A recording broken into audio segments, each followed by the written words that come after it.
everybody, and welcome to another episode of Nerd Fights. And we got a great battle tonight. We have the battle for oceanic bragging rights. Two guys we haven't been together in the ring for a long time. Let's get him here right away.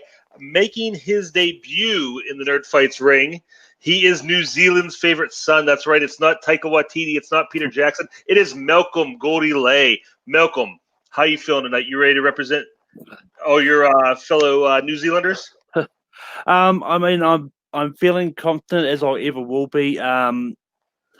Debating has never been kind to me, especially with some of these questions, and I'm just going to go in and see what happens. Absolutely. And his opponent, he's bringing the thunder from down under. It is the comic book lad himself, Grant Gregory. Grant, going up against Malcolm tonight. Another debate match. You and I have a lot of history here. How you feeling about this one? Yeah, feeling pretty excited. I mean, I've known Malcolm for 2 years, and I do believe this is the first time that we've been in a match against each other in any of the leagues. So, hey, put something on my bucket list. It's not every day I get to fight up against a half giant, half hobbit. So, all right. So, judging these matches with me, I got two great, experienced, seasoned judges. First of all, Nikki. Nikki, what are you looking for in this match? Hey, man, yeah, just looking forward to hearing some good arguments, hearing some good answers, and let's see what happens. And rounding out the judges panel, we got Ryan Payne. Ryan, how you feeling tonight? I'm feeling good. You know what? It's my sentiments are the same as Nikki's. Let's hear some good. I'm ready for the answers. I want to hear some good arguments being made. And honestly, I'm hoping no knockouts happen here. I want to see this go all the way to the speed round. All right. Either way, it is going to be a good one. Really excited about this match. All right. We are ready to get started. Before we do that, though, let's go over the rules real quick. We got 4 regulation rounds. We're going to go to 3 points, speed round if necessary. Regulation, you know how it works, 90-second opening, 5-minute general time to battle it out, and then a 60-second closing. And remember, guys, throughout the match, you have a 1-minute bonus to use either for your opening or your closing. Just give me a holler. Let me know you want to use it when that time comes. And if we get to the speed run, we'll talk about those rules then. So, without further ado, let's fight it out. Round number 1. In the category of Doctor Who, what is the best William Hartnell episode of Doctor Who? And Malcolm, we will start with you. You got 90 seconds to open whenever you're ready. Yeah, this one was a tough one for me because a lot of the William Hartnell episodes are mostly audiobooks. So it's really hard to determine sort of there's. I'm not going to lie, I'm not a big Doctor Who fan. I haven't watched a lot of any of them, to be honest. So this is going to go probably one way. But the one I picked was the Dalek invasion of Earth. That's the second appearance of the Daleks, and it's the first time they actually reused an appearance, which shows the iconicness of that character. The serial's set on Earth in the 22nd century, and where they occupy a planet following a meteor strike and plague. But in the serial, it's got like Doctor's granddaughter, and yeah, so they go to a mine. But yeah, so that's all I got to say there. All right, conceding your rest of the time, I assume. Yeah. So we will. Grant will go over to you, and you have your 90-second opening whenever you're ready. the episode that I chose is the audiobook version of 10th Planet. It's the condensed version of Hartnell's last foray as the Doctor, officially being the main Doctor. It's an episode that isn't big on explosions, and it isn't a spectacle like the one that my opponents picked, but it has the most brilliant performance from Hartnell, because he gives it his all, because he knows that this is his last chance of doing this role. You've got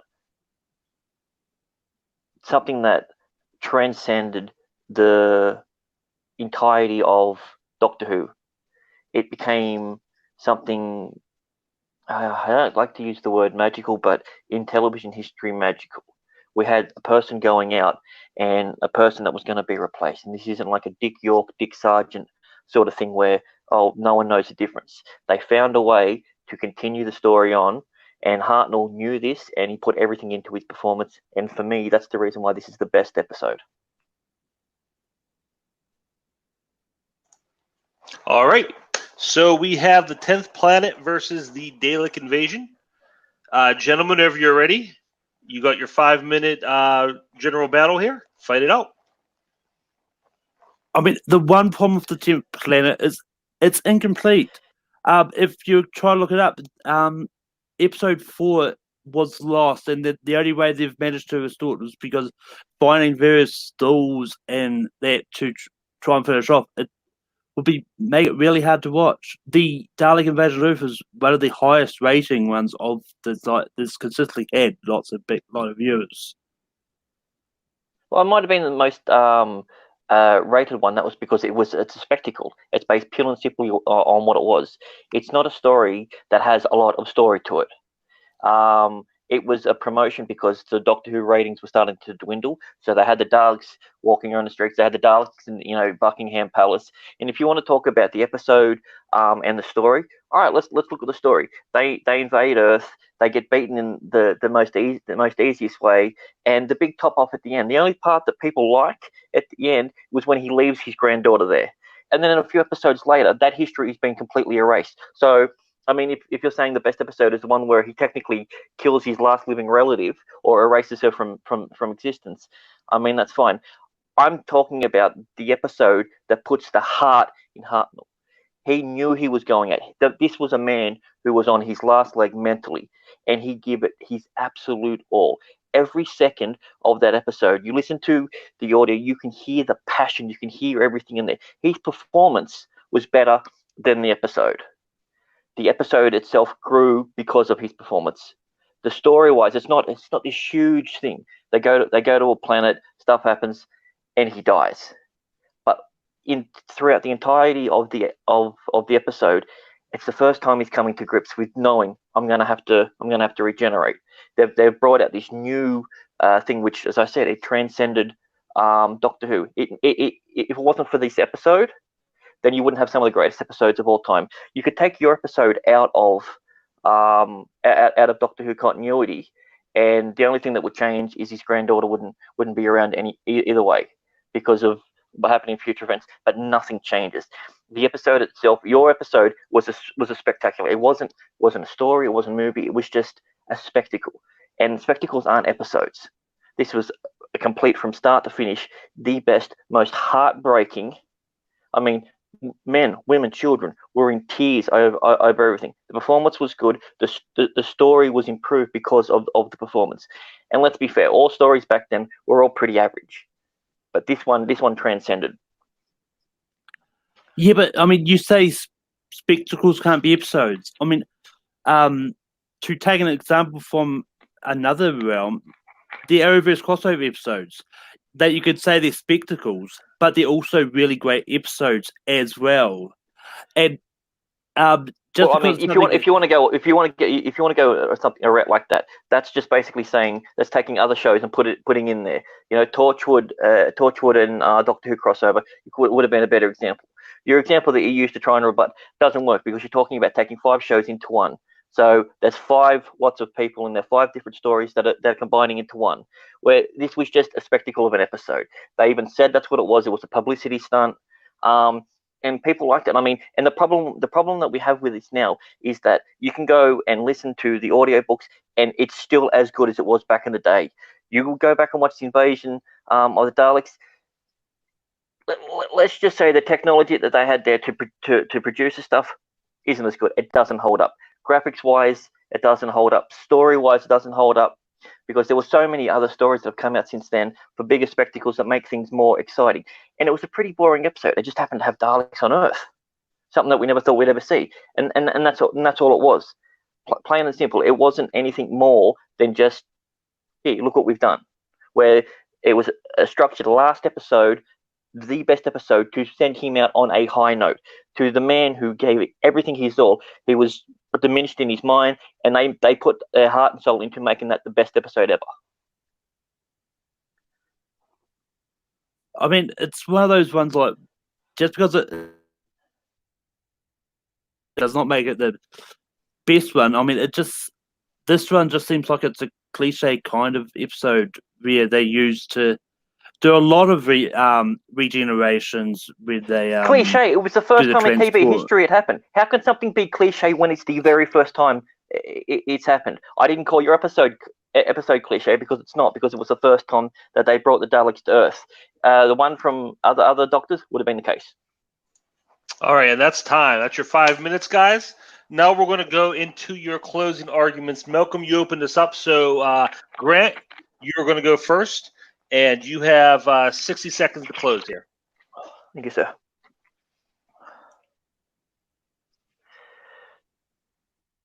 The best episode of Doctor Who isn't just about what happens in that episode. It's about the culture around everything. It's about how people felt about it. It's about how it's transcended the medium itself. This episode works in an audio form as well because the story is written around characters. Doctor Who has always been about the characters. It's never really been about the spectacle. It's been about the characters.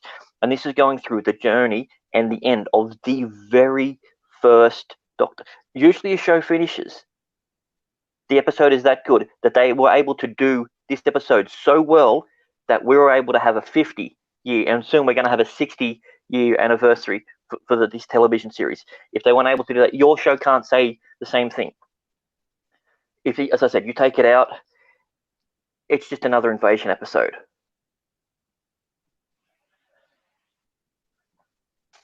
And that's time. All right, Malcolm, it's your turn. You got 60 seconds. Close this one out for us. Right. The 10th Planet is just an episode which they did to do the first regeneration. Well, yes, it may be the first time they did the regeneration for Doctor Who, but it, like all the other regeneration episodes, they follow that same suit. So it is one of those just keeps going. With the Dalek Invasion of Earth, you've got the most iconic villain in Doctor Who, and in an episode, it may be a cliche invasion story. Yeah, but it's still one of the most highest viewed episodes, and it's actually complete. The 10th Planet is one that's not complete. They haven't. I mean, they may have reconstructed it, but it's still what initially it was an incomplete story. I can see the rest of my time. All right, there you have it. Now it goes to us judges. We're going to make a decision here based on the arguments we just heard. We're going to narrow this down and see who pulls it out. For this one, I'll start it out, and I think you guys both made a good arguments. Grant, you came on strong at the beginning. Malcolm, you had a strong closing. Grant made some really good points about how it was just Malcolm's episode was a spectacle, just a promotional stunt. Malcolm did a pretty good job of coming back and at least balancing it out a little bit. But what really hit me, and I'm going to give my point to Grant because I liked how Grant actually used the audio format to his advantage. He mentioned how the audio holds up better than the actual visual episode because of the visuals of the limitations back then, where you didn't have that limitation with the audio, and also how the audio is built around the characters. So the story is built for that. So that's what kind of Malcolm did a good job, but that's what tipped it over the edge for me for Grant. So I'm going with Grant, giving him my point. Nikki, what say you? Yeah, that was a great argument, guys. Both of you did better at that than I would have. One of the things I was thinking is just that I'm glad I'm not in this match because this was tough. But yeah, I also got to give the point to Grant. You came in with a game plan. You know what you were doing. You hit all the corners of like cinema, TV, like storytelling, and you really got like why every single aspect of that was better. All right, so that's 2 points for Grant. So the point is going to Grant. That puts us at 1-0 for Grant, but we still got a long way to go. Moving into our second round. In the category of DC, this is what I'm very interested to talk about. Which new God character should the new movie focus on? And Grant, this time we will start with you for your 90-second opening.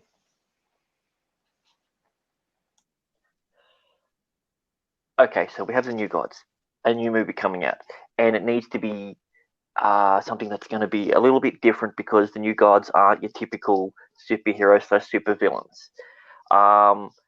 We need to make a modern take on it. So I think for me, the person that you want to focus on is the baddest woman in the universe. She's big, and I tell you what, if I saw her in an alleyway, I don't know if I would cry or fall in love. I'm talking about Big Barda. I mean, what can I say? What can I say about this character? She's one of the strongest. She's one of the most reliable. She has one thing about her, and that's her loyalty. She's so loyal to, let's just say, a person that Malcolm's going to mention in a minute, that she made a choice to turn against gods in order to be with this man. She could have just ruled the universe as much as she wanted. She made the choice. Therefore, I think this is the reason why the movie should focus on her, because in this day and age, if we're not making a movie about a woman having a choice, then you're basically saying she doesn't have one. All right. Thank you, Grant. And Malcolm, we will go to you for your 90-second opening, your argument for the DC New God movie. Yeah, so the one I decided to go for this is the Scott-free version of Mr. Miracle. This one would be a perfect one to sort of base a story around, because well, yes, it is kind of similar to Big Barda in a way, but this one's like Scott Free's the son of Highfather Wall of New Genesis, and he had to go to the orphanage and didn't realize his own heritage, but he just kept his spirit up while being tortured for, and it just sounds like something that'll be really interesting to see someone rebelling against the ideology of Apocalypse.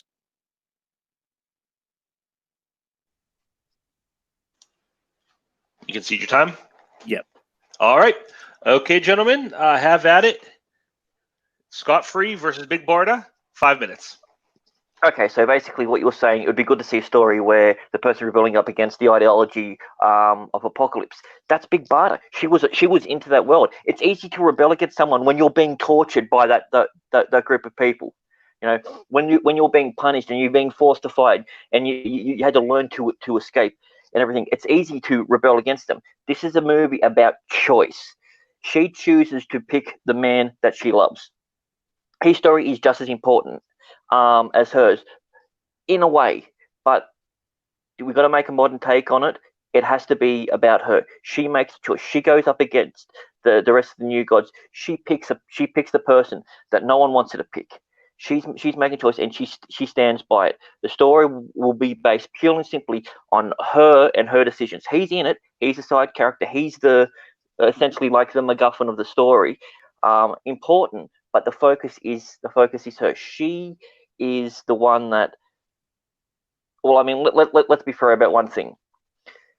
She could kick the shit out of him if she wants to. If this was an actual fight, this would be no contest. She's strong enough to do that, but she has her strength side, but more importantly, she has her femininity.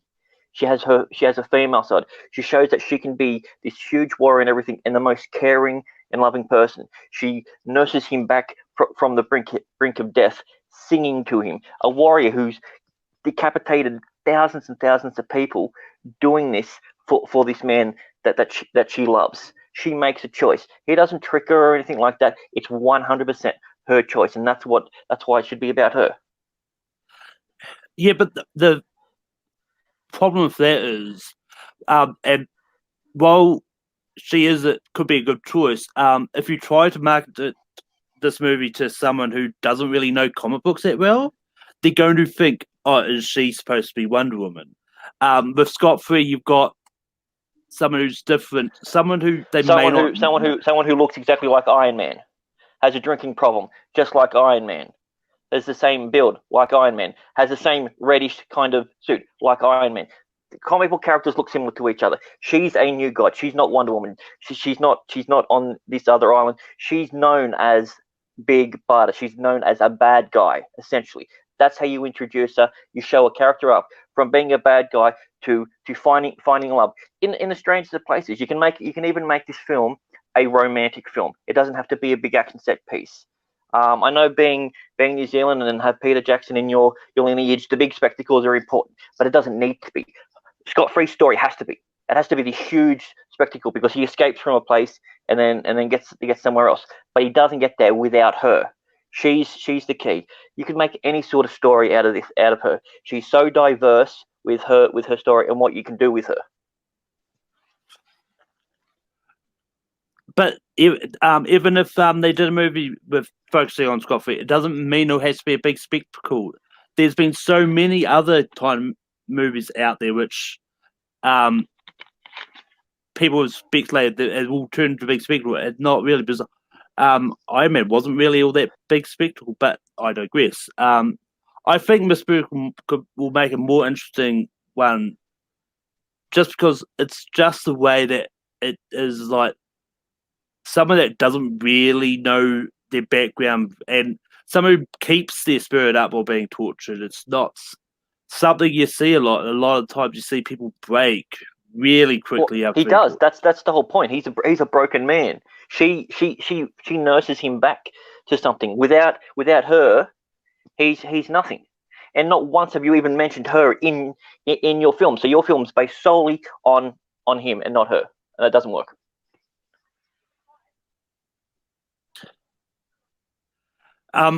It's, well, yes, there's paths are connected, and I'm not disputing that. It's one that you don't. You can easily do one based solely on Scott Free. You can mention her. It's one of those ones you don't always need to see them, even though these stories are connected. You can sort of do a movie based on one person without having the other one appear. Well, if that's the case, then you clearly don't know the history of Scott Free and Big Barda. They are intertwined. They are DC's greatest living couple, no matter what. You can't tell a story of one. It's like saying, I'm going to tell the story of Batman, but in this one, his parents don't get killed. It doesn't work. They're integral to each other's story. And time. All right, guys. Grant, you started this one off, so Malcolm, you're going to go first with your 60-second closing. Give us your closing argument on Scott Free. Well, I think Scott Free is the perfect choice to. I think Scott Free will be the perfect choice to focus the New Gods movie around, because of the fact that it's an interesting story and the fact that it shows someone that doesn't actually gets as part of the trade goes over. And well, yes, they may be intertwined, but you can mention Big Barda, but you don't always need to see her. It can work without her being shown on screen, and I concede. All right. So, Grant, we go to you now for your 60-second closing on Big Barda. All right, let's look at the landscape of DC movies. Ones that work. You've got male driven ones that are based around a white person. Apart from the few Batman films that there haven't been huge successes, especially when they take themselves seriously. You're pitching something of a serious, maybe even somewhat of a thriller. I said somewhat of a romantic thing. Female-led, romantic-esque type film would work for DC. Look at the more lighthearted ones that they've done with Aquaman. Even though that was action-orientated, it was lighthearted. Shazam, extremely lighthearted. This is the perfect film to go within the DC universe at the moment because it fits the current mold of success. Sure, you can talk about the stuff that's going on with Joker, but that was never mentioned that once. So, yeah, I'm good. Okay, then judges, it's our turn. And Ryan, this time we'll start with you. Which way you leaning on this fight? I kind of like. I swear the answers here feel like that both of these two could have their own movie, or at least a movie with them together. But that being said, honestly, my point's going to Grant. Grant came up with not only did he back his choice, he came up with a strong. He came up with some different versions, some different pitches for a Big Barda movie, showing that this movie can be pitched or like it can be written in so many different ways. Although personally, I don't want to see a modern take, even though that's just my own thing. That's in my own head, though. But back to the whole thing. Grant gets the point because he focused on the big qualities of Big Bar, about her strength of being a warrior on Apocalypse, her loyalty being her defining quality, and also the fact that the movie he pitches would be about Big Barda's choices, not everything that's happened around her, but what would make her important is the choices that she makes that would drive the movie. All right, that's one vote for Grant and Big Barda. Nikki, we'll go to you next. Yeah, that was a really fierce argument. I'm obviously a huge DC fan. New Gods is one of those territories that obviously I know about, but haven't dipped in as deep as I would have liked to. So I really enjoyed like the facts presented in this argument. I think the one thing that I could take away from this is that these people should have a movie together. Like that should be a team up movie when they do eventually make it. I will say that Grant had the better argument for his character and reasons why the other character wouldn't work when he said how their DC's really doing a good job with female-led movies right now. And yeah, I give the point to Grant as well. So that's another point for Grant. Going into round 3. Making me argue against Scott Free hurt my soul then, Malcolm. Damn you. I mean, I knew it was an uphill battle trying to debate comic books against the comic book lads. I mean, all right, moving on to round 3. We are shifting over to the realm of Harry Potter. And the question here is, what fantastic beast, in other words, what magical creature, should you not judge by how they look? This is going to be an interesting fight. And Malcolm, I believe it's your turn to start us out with your 90-second opening. this is something I'm actually confident in and actually know stuff about. But the creature that you shouldn't judge just from the looks is the hippogriff. If you look at the hippogriff, you're going to think it's something that's not going to be overly vicious. It's not going to hurt you anyway. It's something that could be not friendly. But it's one of those ones you piss it off, it's going to attack. I mean, just ask Draco Malfoy from Prison of Azkaban. He knows firsthand on how vicious this thing is. Yeah, that. All right. Okay, Grant, we move on to you for your 90-second opening on your Fantastic Beast. Okay, so I chose something that looks definitely a lot less threatening than Malcolm's choice. Little Niffler. He's about this big. He kind of reminds me of an animal that's from my country. You know, he looks like a little platypus. Very very cute. Very sort of friendly. I'm going to use one word to describe this character: confidence. And I don't mean that the character is confidence. I mean that it's a confidence man. It is the con man of the magical animal kingdom. If you got something shiny, it'll swindle it from you and you won't even know. You wouldn't look at something so cute like that and then all of a sudden you're like, where's my watch? Where's my silver tooth's gone? What the hell's going on? And the fact of the matter that it has such a big pocket, it could hide something in there and you wouldn't know it's there. I mean, how could you look at something so cute and innocent and go, that's the thing that did it? It was definitely, it took it, and it would just look at you with those big doughy eyes and that little duck bill beak, and it has an automatic defense mechanism against it. It is a con artist of a creature, the con artist creature. Not only that, it's practically immune to most of the spells, so if it gets something that's really dangerous or anything, it could be carrying something around that could literally kill you and you don't even know. So. All right. So this round, it's the Hippogriff versus the Niffler. You got 5 minutes, guys.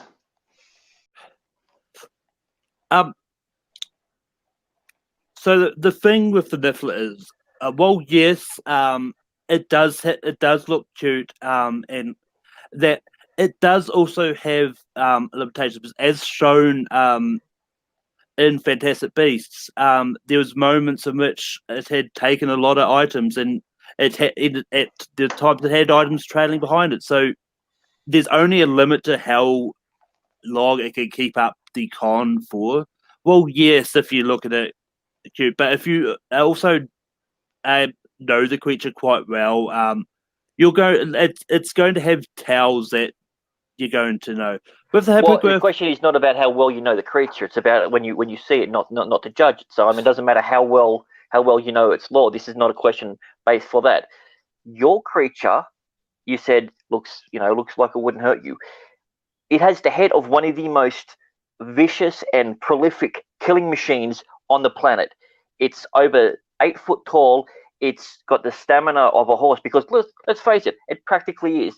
It has leg muscles on it that are bigger than you, and you think that can't be dangerous? Something that has huge muscles like that. Nature and everything creates things for a purpose. You wouldn't get something that has a beak the size of this, wings that can fly and swoop down any time and get you, if it wasn't for purpose. You look at something that towers over you with huge wings, a giant beak, hooves, and you think it doesn't look dangerous? You even pointed out it is. Well, what happened with Malfoy? look, I admit I probably misspoke with the opening, and saying that. But what I meant is, it's not dangerous as long as you show respect. Hagrid has always said it's one of those ones that it's a creature that only it attacked Malfoy because Malfoy was insulting it. It let Harry ride him because Harry showed him respect.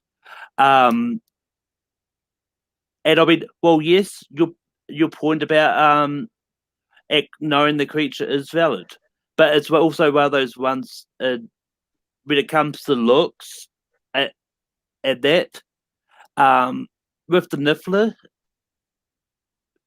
it's one of those ones that if you first meet the creature, then yeah, you're not going to know if it's stolen something.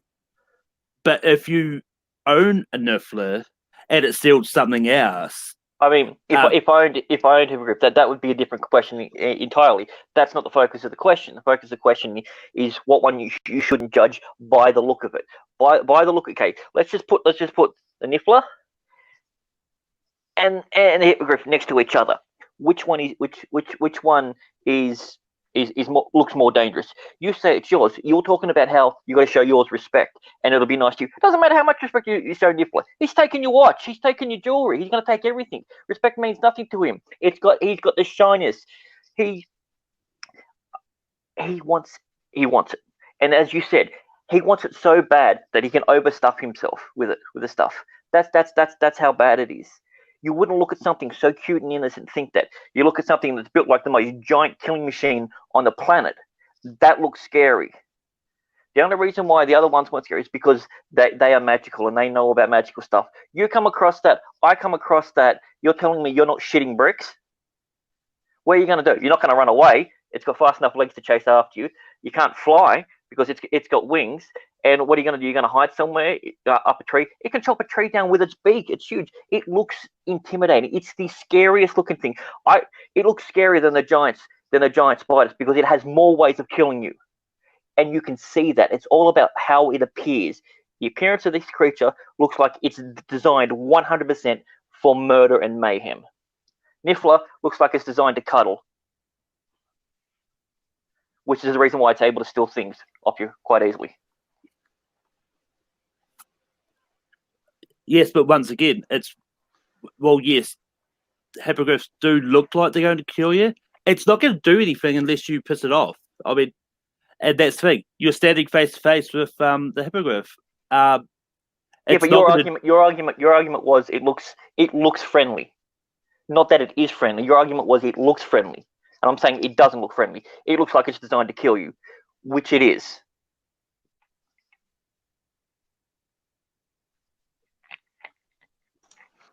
All right, and time. Okay, now we're going to go to closing arguments. And Malcolm, I believe you opened us up this time. So, Grant, we will go to you for your 60-second close. It's simple. Don't judge a book by its cover. Is the it's an expression for what it is. Something that's giant and scary and everything. If he went the opposite way and said that it looks intimidating, but it's actually quite a nice and friendly beast once you get to know it, would have been a better argument, because that's the argument, unfortunately, that my opponent is using. He switched his argument halfway through, and that doesn't stand. Niffler is so cute and so little that you can cuddle up to it, and it'll do what it needs to do, because it's designed. Let's talk about its appearance. It's designed to do that. It's small enough that it can dig and burrow underneath things. It can get treasures. I mean, the bank scene in Fantastic Beasts is a prime example. You use that. If it was the size of a Hippogriff, it wouldn't be able to do it. That wouldn't work. The point of it is what it looks like when you see it to what it is are the polar opposites. And unfortunately for you, Malcolm, you argued the wrong point. All right. Okay, Malcolm, it's your turn to close this one out. You have 60 seconds to argue your Hippogriff. Yes, I mean, I misspoke at the start. It happens to everyone. But I realised I misspoke, and I tracked myself and got myself on the right path. Well, yes, it looks like a dangerous killing machine. But the thing is, it's not. You may be scared when you're face to face with it, but it's only going to hurt. It's not going to hurt you if you're just standing face to face with it. It's only going to hurt you if you piss it off and insult it and say that it looks like an ugly fruit like Malfoy did. With the Niffler, yes, it may it can con people out of money or gold watch and that, but it's also one of those ones which, if the other person knows, it depends on how you come across it and how you come. Yeah. And that's time. Okay, we'll go back to our judges now. And the question was, what fantastic beast, which magical creature, should you not judge by how they look? And based on those arguments, Nikki, we're going to start with you this time. Which way are you leaning? Well, I think there was kind of more than one way to answer that question. Like, I initially thought, like, which one would be more offended if you judged them, which is kind of how I thought Malcolm's argument was going at first. But Grant, I think you had the more concise argument for yours. Honestly, you sounded like you were like a zookeeper and you had like all these facts on this animal, and I think you just kind of like a honey badger type animal. It's cute to look at, but it's gonna kill you. So I'll give the point to Grant. All right, that's one vote for Grant and Ryan. We'll go to you next.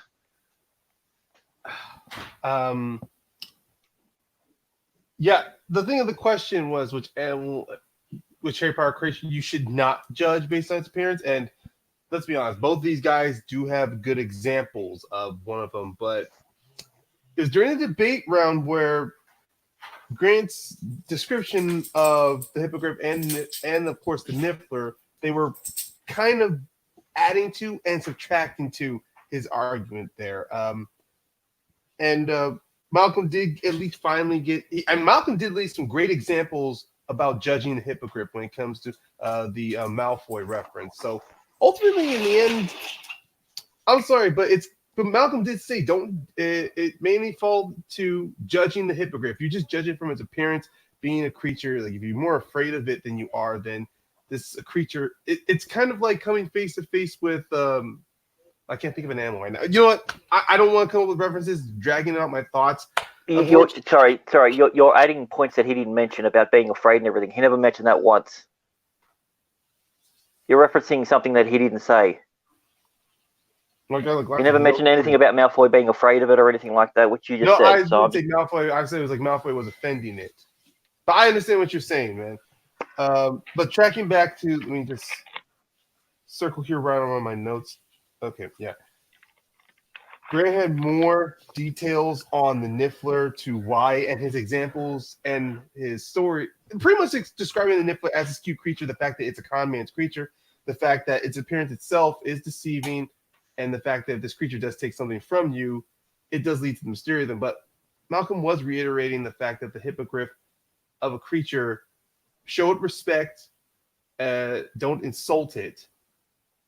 Oh God! Look, I'm not gonna keep dragging this thing out. Look, Malcolm gets my point because, unfortunately, some of Grant's description of the Niffler did hurt itself, especially when it came to the question itself, the whole question in itself. Okay, so we're at 1-1, so it does come down to me. Look, guys, this was a great fight. I love the fact that you both picked very different creatures, and you gave very different reasons for why you shouldn't judge them. I really appreciated that. Malcolm, you did a really good job of coming up with the different things about the Hippogriff and reasons why you can't you can't judge it, you shouldn't judge it. Grant, you had a lot of good things to say about the Niffler. Malcolm, Grant came on strong at first. You came back with a lot of stuff about how the Niffler, the shortcomings of the things that Grant pointed out about the Niffler. But that being said, I think ultimately what this comes down to is anatomy. And Grant did a great job of explaining why was in a lot of ways with the Hippogriff, what you see is what you get. And I know, Malcolm, you did try to course correct there a little bit, but I think Grant did catch you up there. And he did prove why, I'm going by your initial argument, why the Niffler, I think, is a little something you would want to judge. You need to judge differently than the Hippogriff.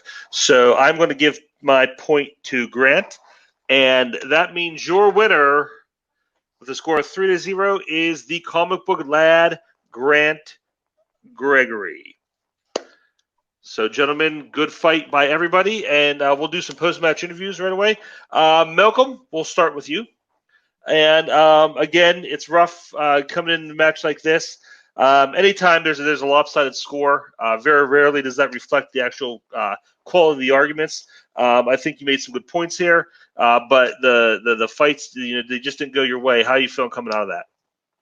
I'm feeling fine. I mean, like with the topic questions I had and the topics that were picked, it's like I was already in shit creek without a paddle as it is, because I mean I never watched Doctor Who, and especially never watched the early one, so I was going with basically just stuff that I read on there, like, and I'm not gonna lie, I didn't actually prepare for this. I was going off the cuff most of it, which may have gone a different way, and to lose a Harry Potter point does hurt my soul, but I mean, I did misspeak at the start, so, and I'm not, and I mad at myself for that, but it happened. But No, well, and again, yeah, I've been in that position too. Sometimes those categories that get picked can kind of put you in a hole, and it's hard to dig out of.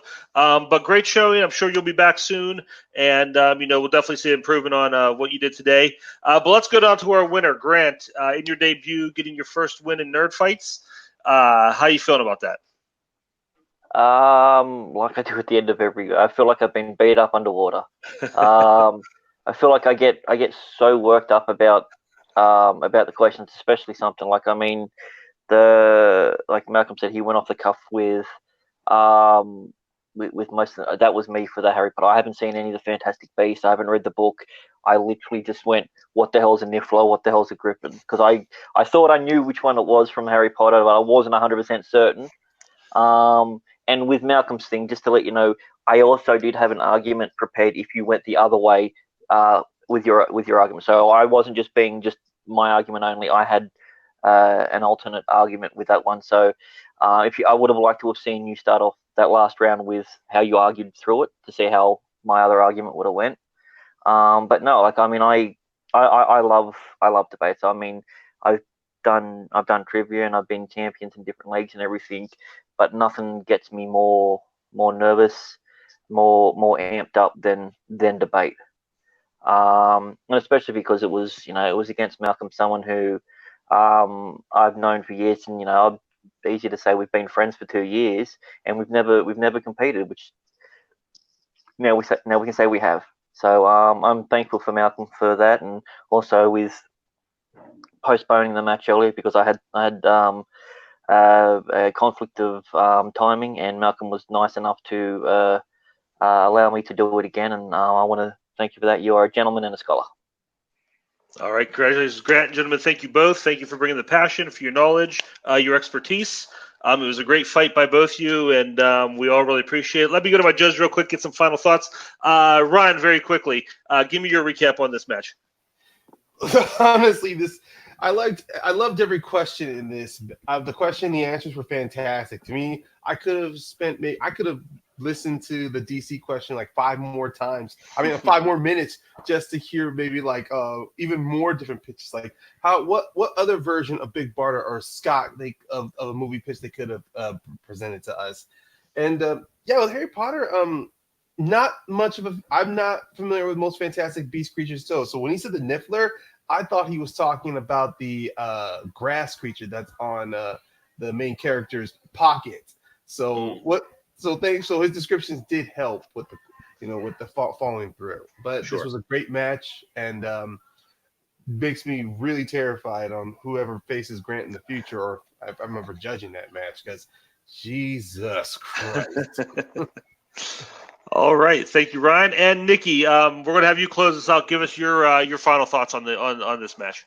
Yeah, it was a good debate, guys. That second round, like I think that was the strongest round for both of you guys, and really made for like a good argument listening to you guys. I learned a lot from this that I didn't know before about these topics. These were hard topics and hard questions. Not something that I would have done good with myself, but good job to both of you guys, and have fun with the rest of your debates. All right, everybody. I hope you enjoyed tonight's show. Thank you so much for watching. For my judges, Nikki and Ryan. For my great competitors, Malcolm and Grant. I've been Kirk Kolkowski. Thanks for watching. Stay nerdy.